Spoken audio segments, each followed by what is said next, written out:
Perkenalkan, kami dari kelompok 7, kami akan mempresentasikan hasil diskusi kami mengenai chapter 10, yaitu The Family, Its Social Standing.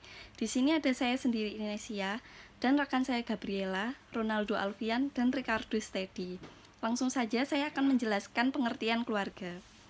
Keluarga adalah dua orang atau lebih yang memiliki hubungan darah, pernikahan, atau adopsi yang tinggal bersama. Ada 3 jenis keluarga, yaitu pasangan menikah, keluarga inti, dan keluarga besar. Pasangan suami istri dan 1 atau lebih anak merupakan keluarga inti. Keluarga inti bersama dengan setidaknya 1 kakek atau nenek, atau keluarga lain yang tinggal dalam rumah tangga disebut keluarga besar.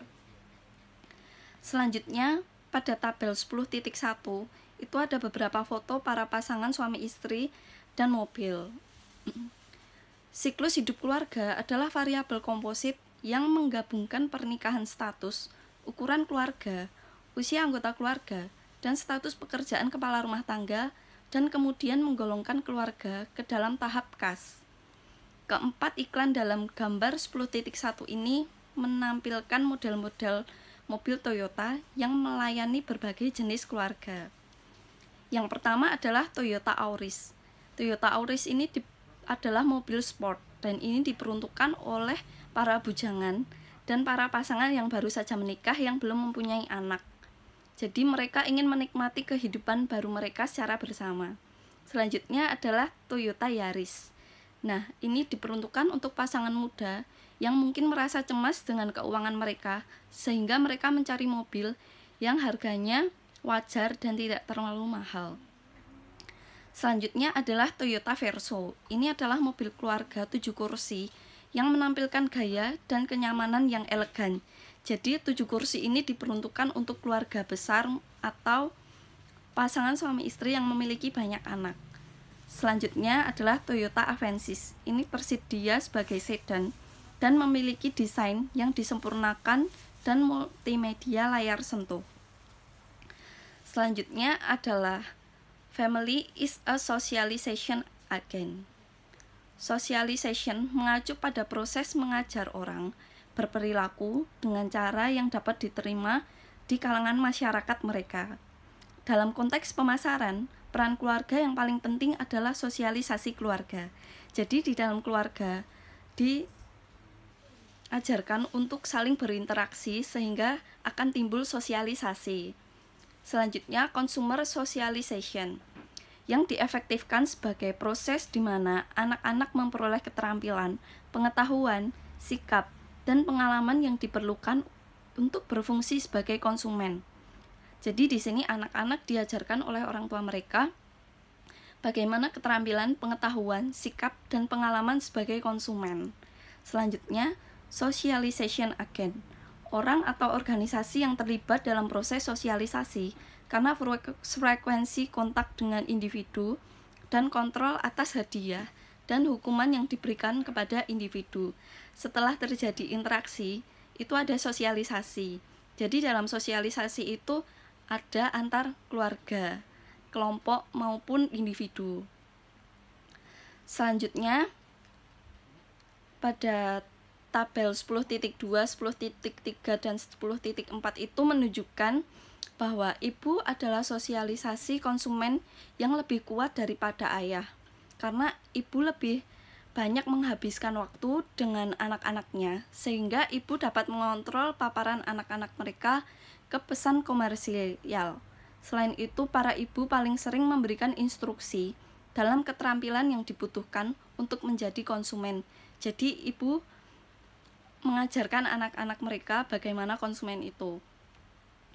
Selanjutnya, parental styles and consumer socialization.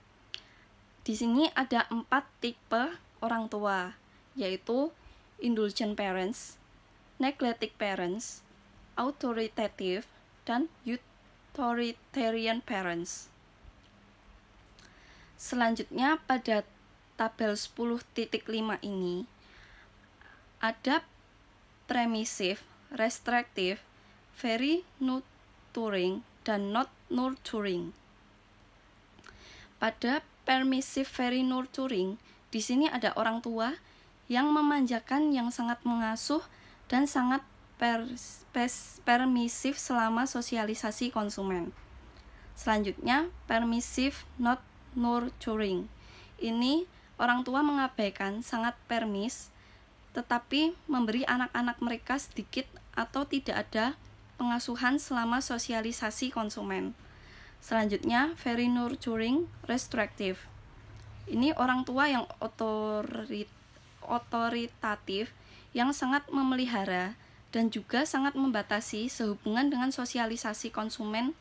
Dan yang terakhir adalah restrictive not nurturing. Itu adalah orang tua yang otoriter, yang sangat membatasi dan tidak mengasuh selama sosialisasi konsumen. Selanjutnya, consumer socialization is learning. Siswa dengan mayoritas penuh waktu dan 85% tinggal di rumah dengan orang tua menunjukkan bahwa siswa yang lebih tua dipengaruhi oleh orang tua mereka dan kurang dipengaruhi oleh teman, sebaya, dan media mereka. Mahasiswa yang lebih tua adalah konsumen yang lebih kompeten daripada rekan-rekan mereka yang lebih muda. Jadi, di sini anak-anak sudah mempelajari pentingnya harta pada usia dini, seperti yang ditunjukkan seseorang anak ketika melihat iklan boneka di televisi dan action figure di televisi, sehingga anak-anak mungkin akan berkata kepada orang tua mereka bahwa dia ingin membeli boneka tersebut. Sebuah studi dilakukan dengan anak-anak seusia sekolah menemukan bahwa materialisme meningkat dari masa kanak-kanak tengah usia 8-9 tahun menjadi remaja awal dari usia 12 hingga 13 tahun dan kemudian menurun dari awal menjadi remaja akhir usia 16-18 tahun. Jadi di sini dapat kita ketahui bahwa semakin kita dewasa itu sikap konsumen kita terhadap media mungkin akan berkurang. Anak-anak mungkin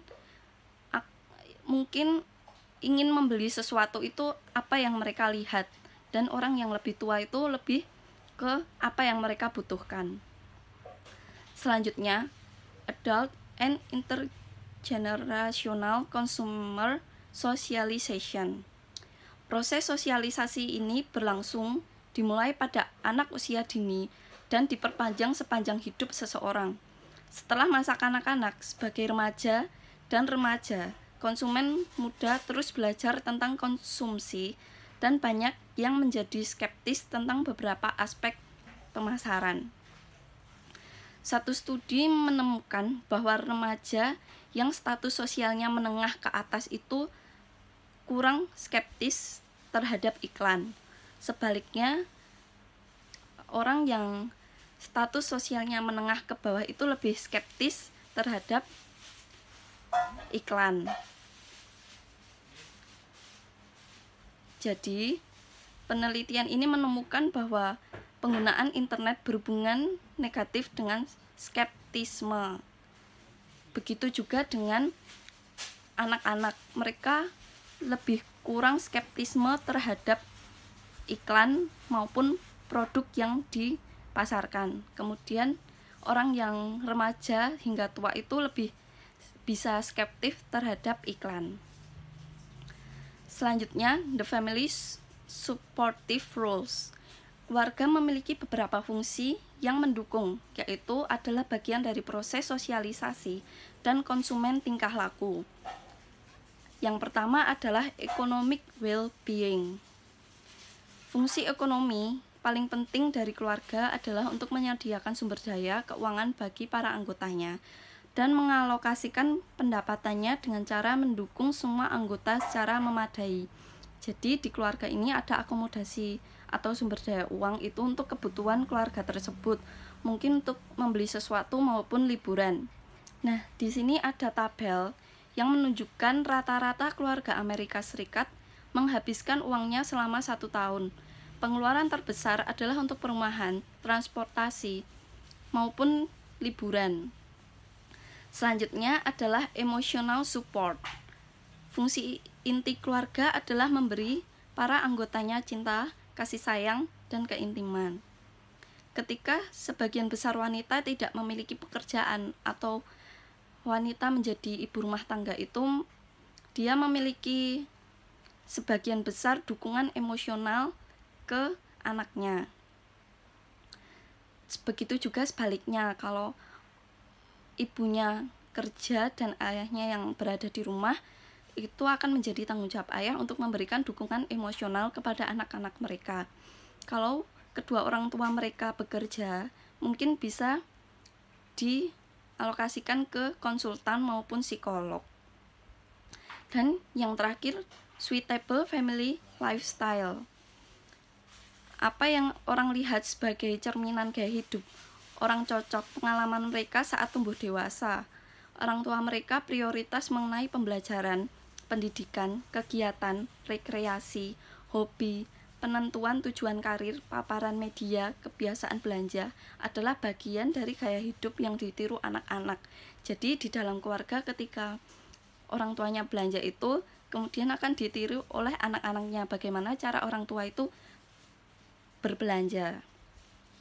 Selanjutnya adalah family decision making and consumption related rules. Keluarga beroperasi sebagai unit dalam hal perilaku konsumsi.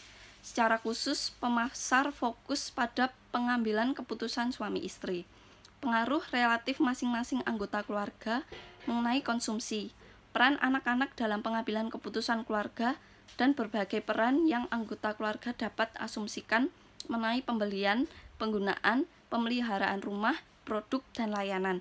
Jadi di dalam keluarga ini, setiap anggotanya memiliki keputusan, mereka mempunyai hak untuk memaparkan hak mereka atau keputusan dalam pembelian. Selanjutnya, husband-wife decision making. Pemasar telah mempelajari pengaruh relatif masing-masing pasangan dalam konsumsi dan mengidentifikasi 4 pola pengambilan keputusan suami istri. Yang pertama adalah husband dominated decision. Orang-orang di mana pengaruh suami lebih besar daripada istri. Jadi contohnya adalah suami akan membeli rumah, mobil, dan kebutuhan keluarga itu. Selanjutnya, wife dominated decision. Mereka yang pengaruh istri lebih besar dari suami. Jadi para istri itu lebih membeli ke perabotan rumah tangga, alat-alat kebersihan, dan kebutuhan pangan. Lalu selanjutnya adalah joint decision. Adalah orang-orang di mana pengaruh suami dan istri. Di sini mungkin contohnya adalah pengambilan keputusan untuk liburan atau membelikan sesuatu untuk anaknya. Selanjutnya adalah autonomic decision, di mana suami atau istri merupakan pengambil keputusan utama atau satu-satunya. Jadi contohnya mungkin ayah mempunyai mobil dan dia ingin membeli mobil lagi. Jadi di sini adalah keputusan yang satu-satunya, jadi dia tidak meminta pendapat dulu kepada istrinya ataupun anak-anaknya. Selanjutnya, children's influence on family decision making. Anak-anak juga memainkan peran yang lebih aktif dalam apa yang dibeli keluarga, seperti dalam proses pengambilan keputusan keluarga. Tumbuhnya pengaruh anak-anak adalah hasil dari keluarga yang memiliki anak lebih sedikit, adanya lebih banyak pendapatan ganda, pasangan yang mampu mengizinkan anak-anak mereka untuk membuat lebih banyak pilihan, dan mendorong oleh media untuk memungkinkan anak-anak mengekspresikan diri. Jadi di sini orang tua itu memberikan peran kepada anak-anaknya itu untuk sebagai konsumen. Jadi orang tua itu telah memberikan pendapatan itu untuk kebutuhan anak-anaknya. Selanjutnya, identifikasi taktik berikut yang biasanya digunakan oleh anak-anak. Yang pertama adalah pressure. Anak itu menuntut, mengancam, dan mencoba mengintimidasi orang tua. Jadi contohnya adalah anak mungkin ingin membeli sepeda, tapi tidak diizinkan oleh orang tuanya. Jadi dia mengancam tidak akan belajar maupun tidak makan. Yang kedua adalah exchange. Anak itu menjanjikan sesuatu. Mungkin semisal dia meminta sesuatu kepada orang tuanya dan dia akan menjanjikan belajar lebih giat dan mendapatkan ranking di kelasnya. Selanjutnya adalah rasional. Anak menggunakan argumen logis dan bukti faktual. Semisal anak ingin membeli sebuah sepeda, dan sepeda itu untuk mendukung Go Green dan bisa untuk kegiatan olahraga anak tersebut. Jadi, dia memiliki alasan yang logis kepada orang tuanya untuk meminta orang tuanya membelikan sepeda. Selanjutnya adalah consultation. Anak mencari keterlibatan orang tua dalam keputusan itu. Semisal anak ingin membeli laptop untuk kebutuhan tugas atau kegiatan sekolah, jadi dia meminta pendapat orang tua bagaimana cara memilih laptop atau orang tua yang memilihkan untuk anak mereka. Selanjutnya, ingratiation.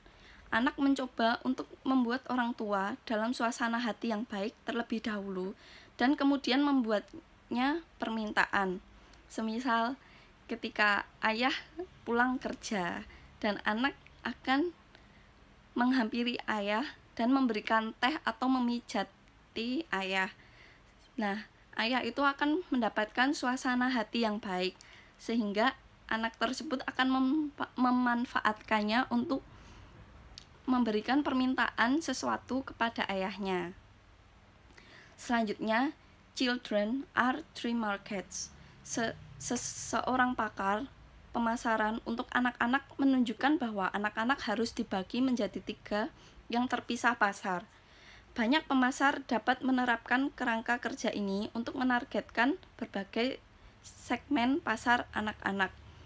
Misalnya ketika anak-anak melihat sebagai influencer, pemasar produk, dan liburan makanan harus menggambarkan keterlibatan anak-anak dalam keputusan ini.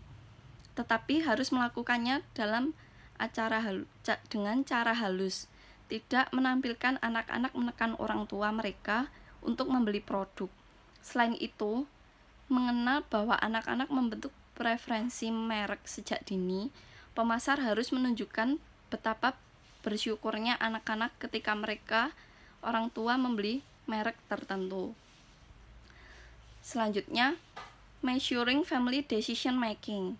Mengukur pengambilan keputusan keluarga adalah rumit, karena anggota keluarga mungkin tidak setuju dengan perspektif satu sama lain tentang pengaruh relatif mereka selama keputusan pengambilan yang juga menghalangi membagi mereka bersama. Selanjutnya, family members roles. Pengambilan keputusan keluarga yang terdiri dari mengidentifikasi peran yang dimainkan anggota dalam keputusan pembeli. Di sini saya akan menjelaskan tentang the family life cycle. Nah, the family life cycle itu adalah menggabungkan status perkawinan, ukuran keluarga, usia anggota keluarga, dan status pekerja kepala rumah tangga, lalu diklarifikasikan menjadi sebuah fase. Nah, the family life cycle ini dibagi dari beberapa tahap. Nah, yang pertama itu adalah bachelorhood. Nah, di sini tuh fase dimana orang lajang itu menghabiskan banyak uang untuk pakaian, mobil, perjalanan serta liburan. Nah, sehingga di sini pemasar itu harus bisa membedakan antara lajang yang tinggal di rumah atau dengan orang tua mereka dengan mereka yang sudah meninggalnya. Nah, lalu tahapan kedua yaitu honeymoon. Honeymoon yaitu bulan madu. Nah, pasangan dengan pendapatan diskretionary gabungan dan keduanya membangun jalur karir, pendapatan mereka tumbuh dengan baik. Nah, orang-orang yang mempunyai pendapatan yang seperti ini itu menjadi prospek utama dalam pemasaran karena pasangan ini tuh sering memiliki penghasilan gabungan yang memungkinkan mereka itu untuk membeli lebih banyak posisi yang memanjakan serta menabung dan menginvestasikan uang. Lalu fase yang ketiga adalah parenthood. Nah, fase ini tuh biasanya dikenal dengan tahap sarang penuh. Nah, untuk fase ini tuh dibedakan menjadi 3 karena fase ini terlalu panjang. Nah, yang fase pertama itu fase sekolah dasar, yang kedua itu fase sekolah menengah, dan yang terakhir adalah fase perguruan tinggi. Nah, untuk dari segi keuangan mereka akan berubah secara signifikan dan tanggung jawab pendidikan secara bertahap itu meningkat, tapi kemudian menurun. Lalu ada yang keempat adalah post parenthood, dikenal dengan sarang kosong. Nah, ini adalah ditujukan untuk pasangan yang tidak memiliki anak. Nah, karena tidak memiliki anak, mereka cenderung memiliki finansial yang aman serta memiliki banyak waktu. Karena di sisi lain, ketika mereka tidak punya anak, mereka tidak mempunyai tanggung jawab yang lebih terhadap anak tersebut kan. Jadi kayak mereka bisa meluangkan waktu dan biaya yang dikeluarkan pun tidak banyak. Nah, karena biaya yang dikeluarkan mereka itu tidak banyak, otomatis pendapatan mereka tinggi. Dan di fase post parenthood ini pasar itu sangat penting karena banyak pasangan-pasangan tersebut tuh yang mementingkan kemewahan. Nah, seperti itu. Lalu yang kelima adalah dissolution. Dissolution itu adalah fase di mana salah satu keluarga pasangan itu masih hidup. Nah, berarti mereka memiliki tabungan yang memadai dan keluarga dan teman yang mendukung. Karena mereka cenderung hidup sendiri karena dia sudah ditinggalkan oleh pasangan tersebut, maka mereka itu cenderung lebih ekonomis dalam gaya hidup. Nah, ini yang harus diperhatikan kepada pemasar untuk tujuan pemasaran. Lalu yang terakhir adalah summary of the family life cycle. Ini adalah konsep siklus hidup keluarga tradisional yang merinci jenis-jenis produk dan layanan yang mungkin paling menarik bagi rumah tangga di setiap tahap. Jadi setiap keluarga tradisional itu setiap membeli produk atau apapun itu, yaitu merinci jenis-jenis produk dan layanan yang mungkin menarik di setiap tahapnya. Dan hal itu pun dipengaruhi oleh layanan dari waktu ke waktu. Lanjut ke non-traditional families dan non-families. Nah, untuk yang pertama adalah non-traditional families. Nah, di sini itu adalah keluarga yang tidak siap masuk ke dalam siklus kehidupan keluarga. Lalu untuk non-families household itu didefinisikan sebagai situasi kehidupan yang tidak secara hukum sebagai keluarga. Jadi istilahnya kalau di Indonesia itu kayak kumpul kebo gitu lah.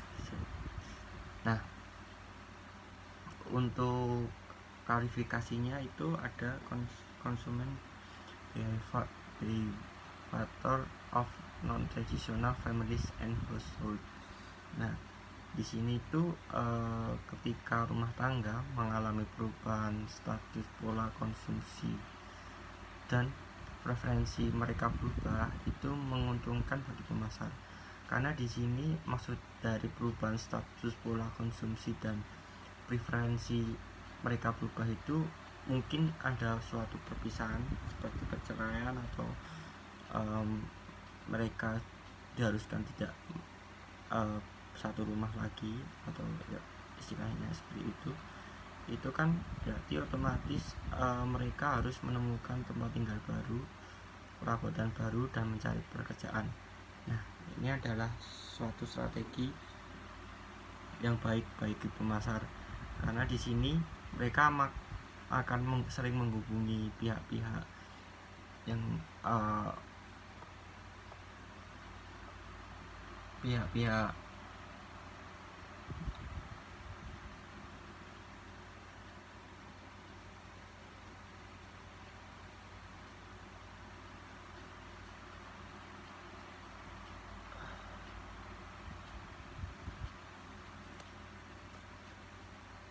menghubungi gen real estate itu atau mengunjungi toko-toko visual. Nah, di sini juga akan berdampak kepada pola konsumsi orang tua, jadi mereka juga harus menambah pola konsumsi mereka karena mereka juga harus memenuhi kebutuhan anak. Lalu ada observing to non-traditional household. Nah, di sini pemasar banyak produk yang harus mengakui keberadaan segmen yang terdiri dari rumah tangga non-tradisional. Bagaimana pemasar harus membuat iklan yang menarik bagi dua jenis rumah tangga tanpa menyinggung salah satu. Karena di sisi lain untuk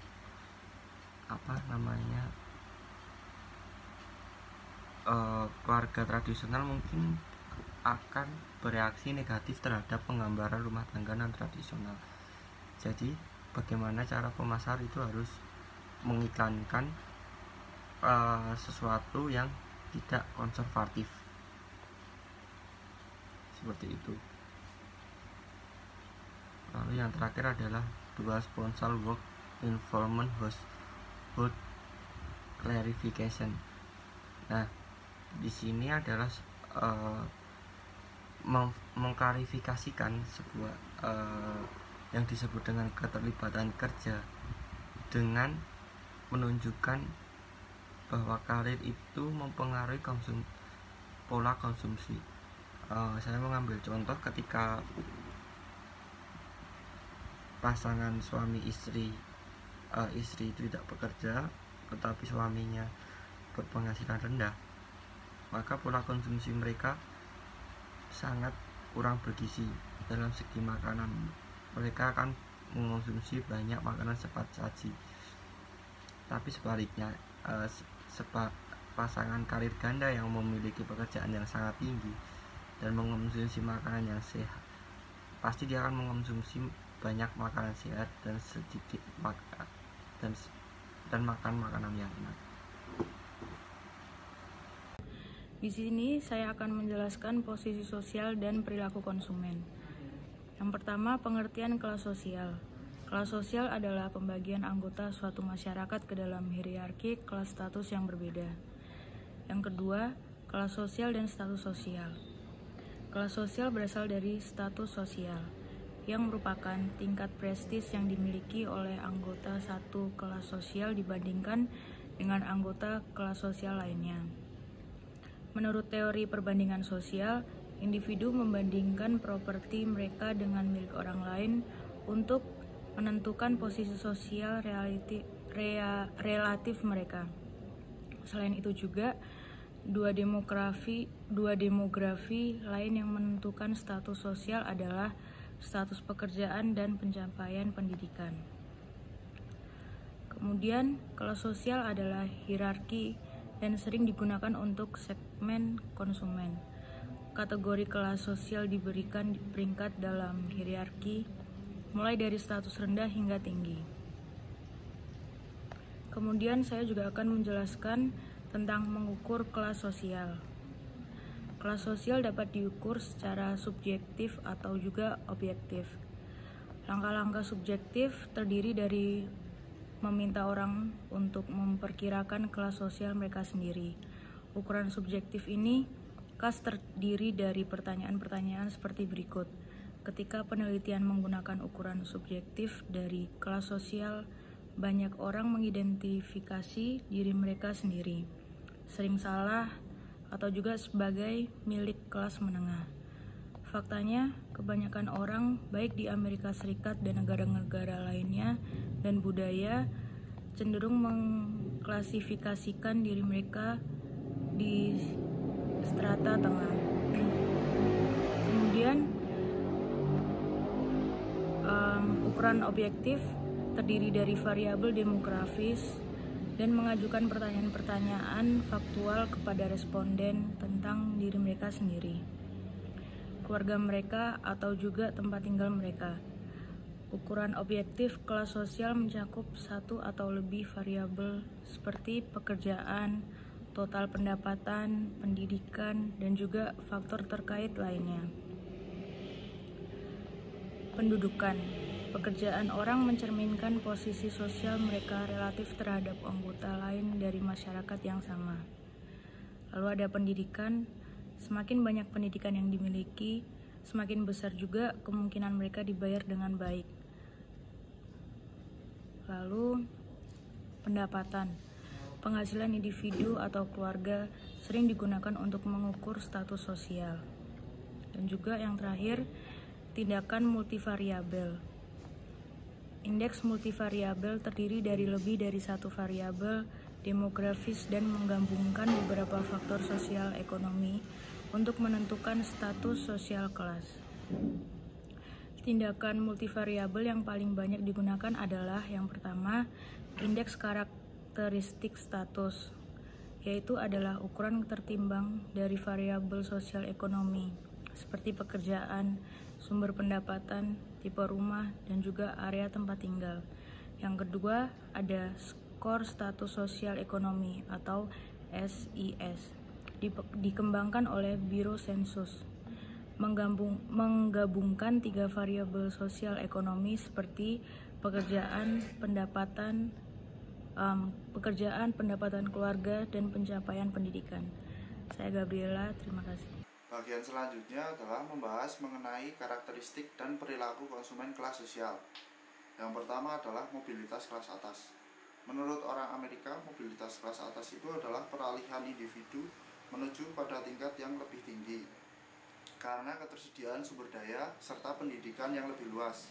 Dan yang kedua adalah mobilitas kelas bawah, yang menurut orang Amerika adalah peralihan individu kelas sosial dari yang lebih tinggi menuju ke tingkatan yang selanjutnya. Pada tabel 10.8 terdapat contoh kelas sosial dari orang Amerika Serikat. Yang pertama adalah kelas atas, yang kedua adalah kekayaan know-how, yang ketiga adalah kelas tengah, yang keempat adalah kelas rendah, yang kelima adalah orang miskin yang bekerja, dan yang terakhir adalah kelas bawah. Selanjutnya adalah pengukuran kelas sosial. Yang pertama, konsumen yang kaya. Konsumen yang kaya biasanya memiliki pendapatan yang lebih besar serta menjadi pelanggan seumur hidup bagi para pemasar daripada yang kurang kaya. Yang kedua adalah konsumen kelas menengah. Konsumen kelas menengah biasanya orang-orang yang bekerja sebagai manajer serta berpendidikan tinggi. Yang ketiga adalah konsumen kelas bawah. Konsumen kelas bawah biasanya berpenghasilan kurang dari $40.000 per tahun dari pendapatan orang di Amerika Serikat. Selanjutnya adalah pakaian, fashion, dan belanja. Ada beberapa perbedaan antara kelas atas dan kelas bawah dalam cara berpakaian mereka. Kelas pekerja atau kelas bawah biasanya sering mengenakan t-shirt, topi, dan pakaian yang membawa logo atau merek dagang atau nama selebritas atau grup musik. Sedangkan kelompok kelas atas biasanya menggunakan pakaian tanpa label yang mencolok dan warna yang halus serta memiliki gaya yang praktis. Selanjutnya adalah penghematan, pengeluaran, dan penggunaan kartu kredit. Manajemen sumber daya keuangan terkait erat dengan status sosial. Biasanya konsumen kelas atas berorientasi pada masa depan dan percaya diri dengan kecerdasan finansial mereka. Mereka sering berinvestasi dalam asuransi, saham, dan real estate. Sedangkan konsumen kelas bawah umumnya peduli dengan kepuasan segera ketika mereka menyelamatkan. Mereka terutama tertarik pada keselamatan dan keamanan. Selanjutnya adalah komunikasi. Dalam cara berkomunikasi ada perbedaan antara kelas atas dan kelas bawah. Kelas bawah sering menggambarkan secara pribadi dan konkret, sedangkan anggota kelas atas biasanya menggunakan leksikon mereka sendiri. Secara sosiologis, linguistik menunjukkan bahwa konsumen kelas atas memiliki pandangan dunia yang lebih luas atau lebih umum, sedangkan kelas bawah memiliki perspektif yang sempit dan pribadi dengan melihat dunia hanya melalui pengalaman mereka. Yang selanjutnya adalah geodemografi dan kelas sosial. Geodemografi biasanya digunakan oleh pemasar untuk mengidentifikasi lokasi geografis konsumen yang termasuk dalam berbagai kelas sosial. Alasan untuk menggunakan geodemografi adalah bahwa burung-burung dari bulu berkumpul bersama, yaitu keluarga dengan status sosial ekonomi serupa berada di lingkungan atau komunitas yang sama. Segmen geodemografis adalah kelompok rumah tangga yang telah diidentifikasi, diklasifikasikan, dan dideskripsikan berdasarkan kode pos dan data dari sensus penduduk yang dilakukan oleh pemerintah negara bagian atau lokal. Sekian presentasi dari kelompok kami. Terima kasih.